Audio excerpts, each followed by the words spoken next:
నమస్కారం, నేను మీ జీవిత.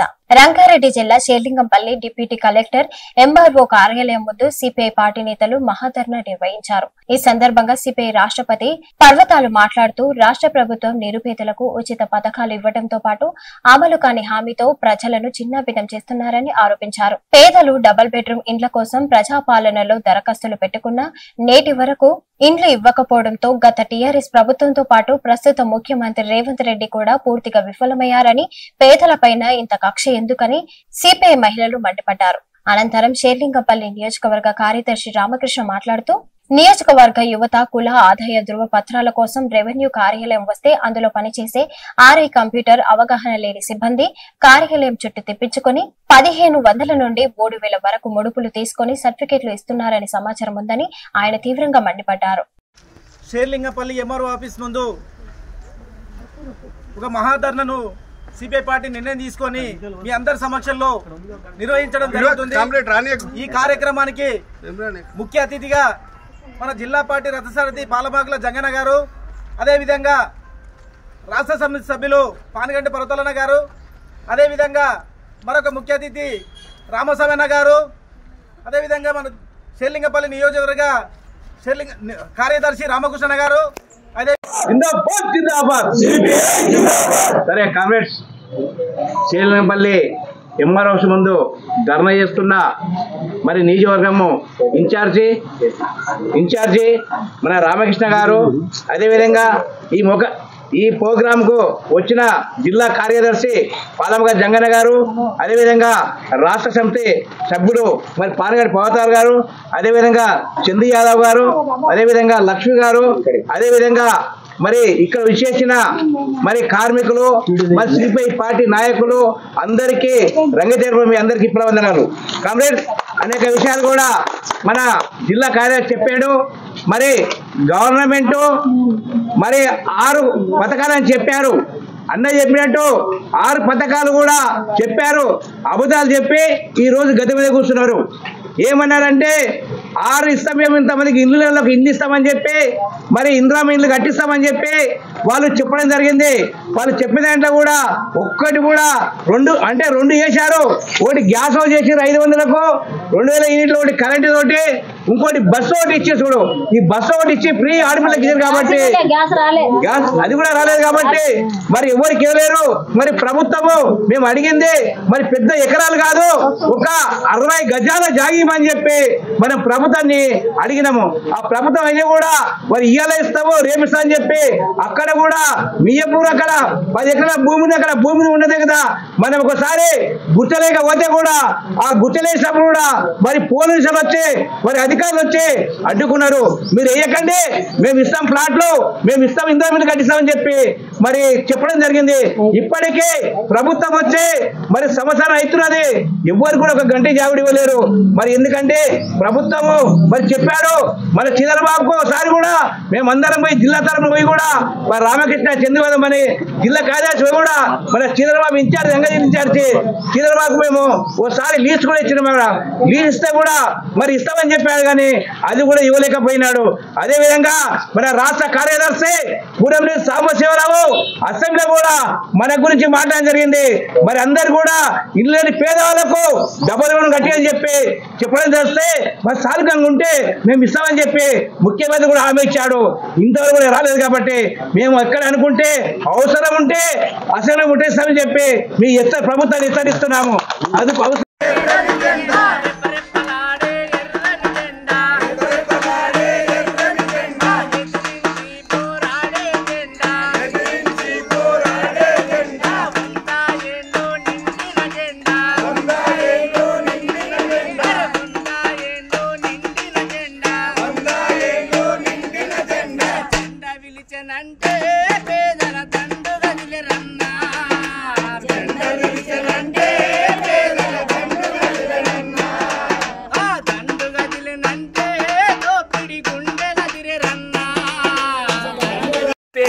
సమస్య లేదు, రాజీ పడే సమస్య లేదు. కాబట్టి నిరుపేదలకు న్యాయం జరిగే వరకు మీ అందరికీ సముచిత న్యాయం జరిగే వరకు ఈ ఎత్తిన జెండా వదలకుండా ఈ నియోజకవర్గ కమిటీ మీ తరఫున పోరాడుతుంది, కొట్లాడుతుంది. మీకు న్యాయం జరిగే వరకు మేము ఉంటామని చెప్పి మరోసారి మీ అందరికీ కూడా తెలియజేస్తూ ముగిస్తున్నాను. చేసుకుంటా ఉన్నారు. ఒక్కొక్క ఆదాయం సర్టిఫికెట్ కు రెవెన్యూ సిబ్బంది 1500 తీసుకుంటా ఉన్నారని మా దృష్టికి వస్తా ఉంది. 2000 తీసుకుంటా ఉన్నారని మా దృష్టికి వస్తా ఉంది. మేము ప్రజల సమస్యల మీద మేము పోరాడేటోళ్ళం. నిజంగా వాస్తవాలను తెలుసుకొని మీ తుప్పుడలు తీస్తామని చెప్పి తెలియజేస్తా ఉన్నాను ఫ్రెండ్స్. అంతేకాదు ఈరోజు ఇంత శాంతియుతంగా నా ఫ్రెండ్స్ ఉన్నారంటే, నా కార్యకర్తలు ఉన్నారంటే మీ మీద గౌరవంతో, ప్రభుత్వాల మీద ఉన్నటువంటి గౌరవంతో మేము ఇంత ప్రశాంతంగా ఉన్నాం. రాబోయే కాలంలో ఈ ఉద్యమాన్ని ఉధృతం చేస్తాం. మన పార్టీ అండతోటి, జిల్లా నాయకత్వం లోపల మళ్ళా వచ్చే సోమవారం నాడు మనం ఇక్కడ రిలే నిరాదీక్షగా ఒక రోజు మొత్తం కూర్చోవాల్సినటువంటి అవసరం ఉంది. కాబట్టి మనకు జిల్లా పార్టీ అండగా ఉంది. మనమందరం కూడా సమయాన్ని తీసుకొని రేపు సోమవారం నాడు మళ్ళీ రావాల్సింది కోరుతా ఉన్నా. మనం తాడో పేడో తెలుసుకుందాం. వాస్తవంగా ఒకవేళ వాళ్ళు డబుల్ బెడ్రూమ్లు ఇవ్వకపోతే ప్రభుత్వ భూమి అన్యాక్రాంతమైతా ఉంది. ఇక్కడ నిజంగా కానామెట్ ఏరియాలో 41/14లో 200 ఎకరాల భూమి అన్యాక్రాంతమైంది. ఈరోజు ఎంత భూమి మిగిలి ఉంది? తర్వాత సున్నంచెర్లో ఎంత భూమి మిగిలి ఉంది? మియాపూర్లో ఎంత భూమి 100 సర్వే నెంబర్లు ఎంత కబ్జా అయింది? 101లో ఎంత భూమి కబ్జా అయింది? ఈ భూములన్నీ బయటికి తేవాల్సినటువంటి అవసరం ఉంది. దీనికి లెక్కలు చెప్పవలసినటువంటి అవసరం ఉంది. నిజంగా మీరు లెక్కలు చెప్పకపోతే ఏదైతే ప్రభుత్వ భూమి ఉందో కమ్యూనిస్టు పార్టీ రంగారెడ్డి జిల్లా ఆధ్వర్యంలో ఎర్ర జెండాలు తీసుకొని పోయి భూమి మీద గుడిసెలేసుకొని ఉంటాం. అక్కడనన్నా ఉంటాం, లేదంటే మమ్మల్ని అందరినీ మీరు తీసుకుపోయి జైలనన్నా పెట్టండి, లేదంటే మా భూమిలో మేము గుడిసెలేసుకొని ఉంటామని చెప్పి ఒక పెద్ద సంకల్పంతో మనం ముందుకెళ్తా ఉన్నాం. కాబట్టి దయచేసి ఈరోజు వచ్చినాం. నిజంగా ఎంఆర్ఓ లేడా నిరుత్సాహపడవద్దు. మన నాయకులు ఉన్నారు మన వెనక. మన మినిస్టర్ దగ్గరికి వెళ్ళారు, రేపు కలెక్టర్ దగ్గరికి వెళ్తారు, మేము కూడా వెళ్తాం, మీరు కూడా రాండి. రేపు సోమవారం నాడు చేసే ప్రోగ్రామ్ కు మళ్ళీ మీరందరూ కూడా రావాల్సిందే కోరుతా ఉన్నాను. దయచేసి ఇంత ఓపికగా మీరు వచ్చినందుకు. కాబట్టి ఇప్పటి నుంచి వాళ్ళకి ఇప్పుడన్నా కనువిపై మనకు వెంటనే శాంక్షన్ చేయాలని చెప్పి ఉద్దేశంతో మనం రావడం జరిగింది. ఈ సమావేశానికి ఎంతో బిజీగా ఉన్నప్పటికీ కూడా ఈ 7 లక్షల మంది అంటే నిరుపేదల్లో, అంటే 7 లక్షల మంది జనాభాలో ఓటర్లలో ఎంతమంది నిరుపేదలు ఉన్నారు, ఎంతమంది అద్దె ఇంట్లలో ఉంటున్నారు, ఎంతమంది నిర్భాగ్యులు ఉన్నారు, ఏమాత్రం అంటే 5,000 రూపాయలు ఆదాయంతో గడుపుతున్న నిరుపేదలు ఎంతమంది ఉన్నారని చెప్పి ఎవరన్నా ఈ జాబితా తయారు చేసిర్రా? ఈరోజు ఈ ప్రభుత్వాన్ని మేము అడుగుతున్నాం, ఇక్కడ ఉన్న అధికారులను అడుగుతున్నాం. అంటే పేదల జాబితా రూపొందించరు, పేదల యొక్క మొత్తం సంఖ్య ఎంత ఉందో నిర్ధారించరు. ప్రభుత్వం ఇష్టానుసారంగా రాజకీయ ఒత్తిడను, అధికారుల ఒత్తిడను ఈరోజు పైరవికారులకో లేదంటే ధనవంతులకో తిరిగి ఇందిరమ్మ ఇండ్లు లేదంటే ఇండ్ల స్థలాలు ఇస్తున్నారు తప్పితే ఇక్కడున్న షేర్లింగంపల్లి నియోజకవర్గ పార్టీ రామకృష్ణ అడుగుతున్నట్టు ఇక్కడున్న నిరుపేదలకు ఎందుకు మీరు ఇండ్ల స్థలాలు ఇవ్వడం లేదు? ఆ రహస్యం ఏందో మీరు అధికారులు చెప్పాలని చెప్పి మేము అడుగుతున్నాం. ఈ ప్రభుత్వం ఉన్నది పేదల కోసమే కదా, మీరు చెప్పండి. ఈ ప్రభుత్వం పేదల కోసం కాదు, కేవలం ధనవంతుల కోసం, మేము కార్పొరేట్ సంస్థల కోసం ఈ ప్రభుత్వం ఉందంటే మేము మీ దగ్గరికి రాం. కానీ పేదల ప్రభుత్వాన్ని చెప్పేము, నిధులేమో పేదల పేరు చెప్పి విడుదల చేస్తారు. అసెంబ్లీలో, పార్లమెంట్లలో బడ్జెట్లో ఇంత పెట్టాం, పార్లమెంట్లో అని చెప్పి వాడు చెప్తాడు, కింద రేవంత్ రెడ్డి చెప్తాడు. మరి ఈ బడ్జెట్లో కేటాయించిన డబ్బులన్నీ ఎక్కడ పోతున్నాయి? మీరు చెప్పండి. ఈ అసెంబ్లీ బడ్జెట్లో ఇండ్ల స్థలాల కోసం ఎన్ని లక్షలు కేటాయించారు? లేదా పేదల అభ్యున్నతి కోసం అసెంబ్లీలో ఎన్ని కోట్ల బడ్జెట్ ఇచ్చారు? ఆ బడ్జెట్ డబ్బులు ఎక్కడ పోతున్నాయి? ఈరోజు రేవంత్ రెడ్డి ప్రభుత్వం చెప్పాలి, పైన నరేంద్ర మోడీ ప్రభుత్వం చెప్పాలి. కేవలం బడ్జెట్ ఏమో రూపొందించినప్పుడు పేదల పేరు చెప్తారు, ₹1 డబ్బు పేదల ఇండ్ల స్థలాల కోసం కేటాయించరు. కానీ ఇక్కడున్న ప్రభుత్వ భూములు వెళ్ళిపోతున్నాయి. రోజు రోజుకు చెరువులు, కుంటలు అన్ని మాయమైపోతున్నాయి. లక్షల ఎకరాల ప్రభుత్వ భూములు ఈరోజు ప్రైవేటు పట్టాలుగా మారిపోతున్నాయి. ఎక్కడ మారింది? రాత్రి పట్ట భూములుగా ఎట్లా మారుతున్నాయి అంటే ఈరోజు అధికారులు లంచాలు తీసుకొని ఆ ప్రభుత్వ భూమిని లేదంటే చెరువు భూములను లేదంటే ఇతర ఎండోన్మెంట్ భూములను ఈరోజు పట్టాలుగా మారుస్తున్నారు. ఈ పట్టాలుగా మార్చే దాంట్లో ప్రభుత్వ పాత్ర లేదా? పట్టాలుగా మార్చే దాంట్లో అధికారుల పాత్ర లేదా? ఈరోజు ఎక్కడన్నా పేదవాళ్ళు 60 గజాల స్థలంలో ఇండ్ల స్థలాలు వేస్తే ఈరోజు ప్రభుత్వానికి కళ్ళు మండుతున్నాయి, ఇక్కడున్న ధనవంతుల కళ్ళు మండుతున్నాయి. అంటే ఇంత విలువైన భూములు వాళ్ళకి కేటాయించడమా? ఇన్ని కోట్ల భూములు వాళ్ళకి ఇస్తే మన పరిస్థితి ఏందని చెప్పి పేదలు ఎక్కడన్నా చేవెళ్ళ టౌన్లో 500 సర్వే నెంబర్లో 500 మంది గుడిసెలు వేసుకుంటే ఈరోజు అక్కడున్న ఎమ్మెల్యే కళ్ళు మంతున్నాయి, అక్కడున్న రాజకీయ నాయకులు కళ్ళు మంతున్నాయి. అరే ఎర్ర జెండా ఆధ్వర్యంలో అక్కడ పోరాటం జరిగి విలువైన భూములు వాళ్ళ చేతికి వెళ్తే క్రెడిబిలిటీ అంతా సిపిఐలకు వెళ్ళిపోతుంది. మనం ఏం చేయాలని చెప్పి ఈరోజు కుట్రలు కుయుక్తులు అన్నీ అక్కడ భూ పోరాటాన్ని అక్కడ గుడిసెలను తీసేయడానికి కుట్రలు వంతున్నారు. ఈరోజు మీ కుట్రలో భాగం ఈ ప్రభుత్వంలో ఉన్న ఎమ్మెల్యే పాత్ర లేదా అని మేము అడుగుతున్నాం.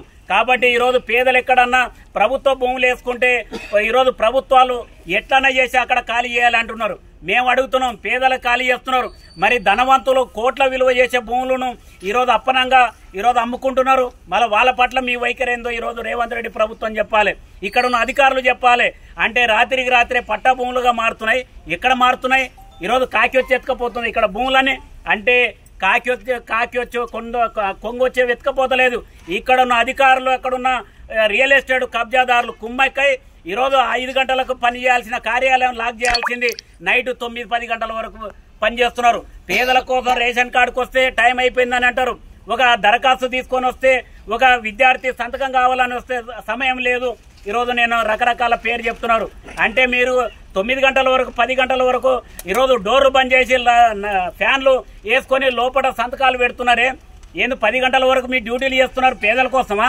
కానే కాదు, ధనవంతులు ఇచ్చే డబ్బులకు ఈ ప్రభుత్వ భూములు ఉన్న పేదలకు అంటే ధనవంతులకు అప్పచెప్పడానికి అర్ధరాత్రి వరకు పనిచేస్తున్నారు తప్పితే ఈ పేదల కోసం కాదు. కాబట్టి షేర్లింగంపల్లి కానీ గండిపేట కానీ ఈ షాదనగర్ లాంటి అంటే పారిశ్రామిక అంటే బాగా డిమాండ్ ఉన్న ఏరియాలలో ఎంఆర్ఓలు నైట్ 10 గంటల వరకు పనిచేస్తున్నారు. ఇదేం కథ అని మేము పరిశీలన చేస్తే మా పరిశీలనలో తేలింది ఏంటంటే అధికారులను ఈరోజు రాజకీయ నాయకులు ప్రభావితం చేస్తున్నారు, డబ్బులతో మెయింటైన్ చేస్తున్నారు. కాబట్టి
రూపాయలు ఇస్తామని చెప్తా ఉన్నారు.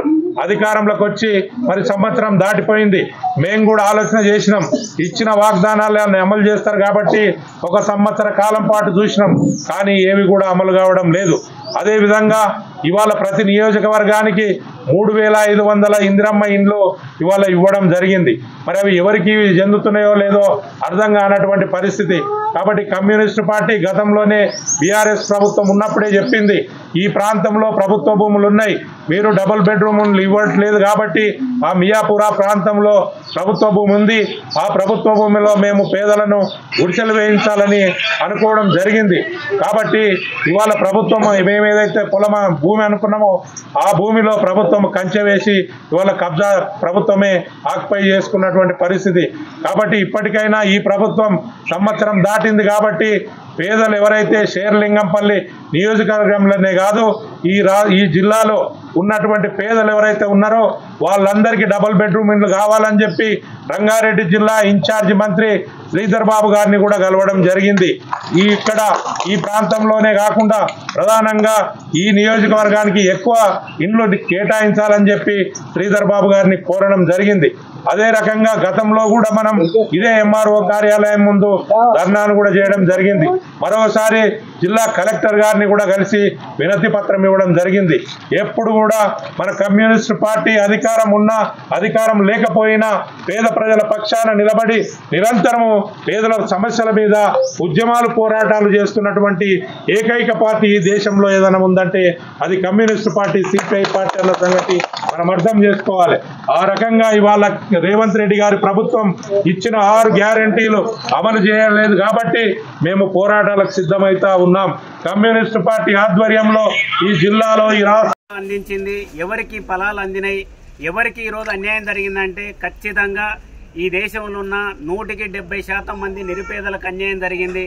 కేవలం 130% ఉన్న అంటే ధనవంతులకు, పెట్టుబడిదారులకు, మధ్యతరగతి అంటే రాజకీయవేత్తలకు ఈ ప్రభుత్వ పథకాలు కానీ ఇన్నేళ్ల స్వాతంత్ర ఫలాలు అందినాయి తప్పితే ఇన్నేళ్ల స్వాతంత్రంలో ఏ నిరుపేద కూడా ఇళ్ల స్థలాలు, ఏ నిరుపేద కూడా ఇల్లు లేదు అని అంటే ఈరోజు ఈ భారత స్వాతంత్రం ఎవరికి అనుకూలంగా పనిచేసిందో దీన్ని బట్టి మనకు అర్థమవుతుంది.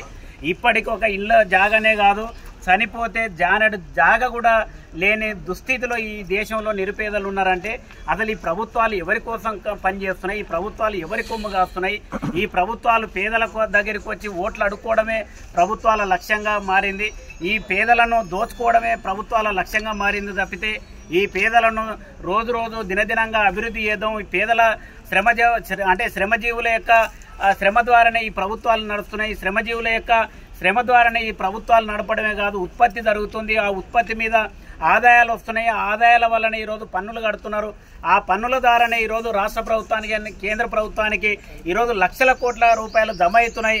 ఆ జమ అయిన డబ్బులనే ఈరోజు ప్రభుత్వాలు కానీ అధికారులు కానీ ఎంజాయ్ చేస్తున్నారు.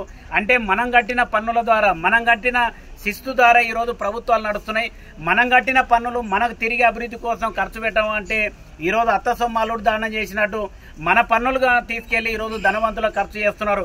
ట్యాంక్ బండ్ అభివృద్ధి చేస్తారు, సెక్రటరియట్ కట్టుకుంటారు, అసెంబ్లీ కట్టుకుంటారు, లేదంటే కొత్త కొత్త కార్లు కొంటారు, కొత్త కొత్త హెలికాప్టర్లు కొంటారు. ఈ దేశంలో ఈ రాష్ట్రంలో ఈరోజు పేదలతో అంటే పేదల పన్నుతో జమైన డబ్బులను ఈరోజు నరేంద్ర మోడీ షూట్ కూరకు ఈరోజు 8-10 లక్షలు ఖర్చు పెట్టే పరిస్థితి ఉంది. ఈరోజు పేదల పన్నులతో జీఎస్టీతో జమైన డబ్బులను తీసుకెళ్లి కొత్త కొత్త విమానాలు కొంటున్నారు. ఈరోజు ఆదాని అంబానీ ఆస్తులను కూడా పెడుతున్నారు. ఈ దేశంలో ఇన్నేళ్ల స్వాతంత్రంలో పన్నులు కట్టిన ఈ లక్షల కోట్ల రూపాయలు ఎక్కడ పోయినాయని చెప్పి ప్రభుత్వాలను మనం ప్రశ్నిస్తే ఈ ప్రభుత్వాల దగ్గర సమాధానం లేదు. ఈ లక్షల కోట్ల రూపాయలు ఇన్ని సంవత్సరాల బడ్జెట్ అంతా కూడా కార్పొరేట్ పెట్టుబడిదారుల యొక్క లాభాల కోసం వాడిరు తప్పితే ఈ పేదల అభివృద్ధి కోసం ఈ నాయ పైసా ఖర్చు పెట్టలేదు. కేవలం పేరుకు పేదలను మేము దేవుళ్ళలాగా చూస్తామంటారు. పేదలు మా ప్రభుత్వం వస్తే పేదలు మాకు దేవుళ్ళు అంటారు. నిజమే దేవుళ్ళని ఎందుకు అంటున్నారు?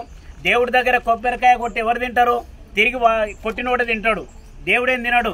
అంటే పేదలను దేవుళ్ళలాగా మార్చి మనంతో ఓట్లు వేయించుకొని మనం కట్టిన పన్నులు ఇవ్వాలి, డబుల్ బెడ్రూమ్ ఇళ్లను వెంటనే ఇవ్వాలి, డబుల్ బెడ్రూమ్ ఇళ్లను వెంటనే ఇవ్వాలి, డబుల్ బెడ్రూమ్లు వెంటనే ఇవ్వాలి, డబుల్ బెడ్రూమ్ ఇళ్లను వెంటనే రావాలి ఎంఆర్ఓ గారు, రావాలి ఎంఆర్ఓ, రావాలి ఎంఆర్ఓ, రావాలి ఎంఆర్ఓ, రావాలి ఎంఆర్ఓ, ఇవ్వాలి డబుల్ బెడ్రూమ్లు. సిపిఐ సిపిఐ సిపిఐ జిందాబాద్ జిందాబాద్ ఎర్ర జెండా ఎర్ర జెండా రావాలి ఎంఆర్ఓ గారు, రావాలి ఎంఆర్ఓ గారు, రావాలి రెవెన్యూ సిబ్బంది, రావాలి రెవెన్యూ సిబ్బంది. సంబరం పడాలి. హైదరాబాద్ లోని కోటిలో ఆశా వర్కర్ యూనియన్స్ ఆందోళన చేపట్టారు. ఆరోగ్య శాఖ కమిషనర్ కార్యాలయం వద్ద పెద్ద ఎత్తున ఆశా వర్కర్లు ధర్నా చేశారు. తమ సమస్యలు పరిష్కరించాలని డిమాండ్ చేశారు. ఆరోగ్య భద్రత, వేతనం పెంచాలని కోరారు. పదోన్నతలు, బీమా, పెన్షన్ సమస్యలు పరిష్కరించాలని డిమాండ్ చేశారు. ఈ కార్యక్రమంలో రహదారిపై బైఠాయించిన ఆశా వర్కర్లను పోలీసులు అరెస్ట్ చేశారు.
Thanks for watching.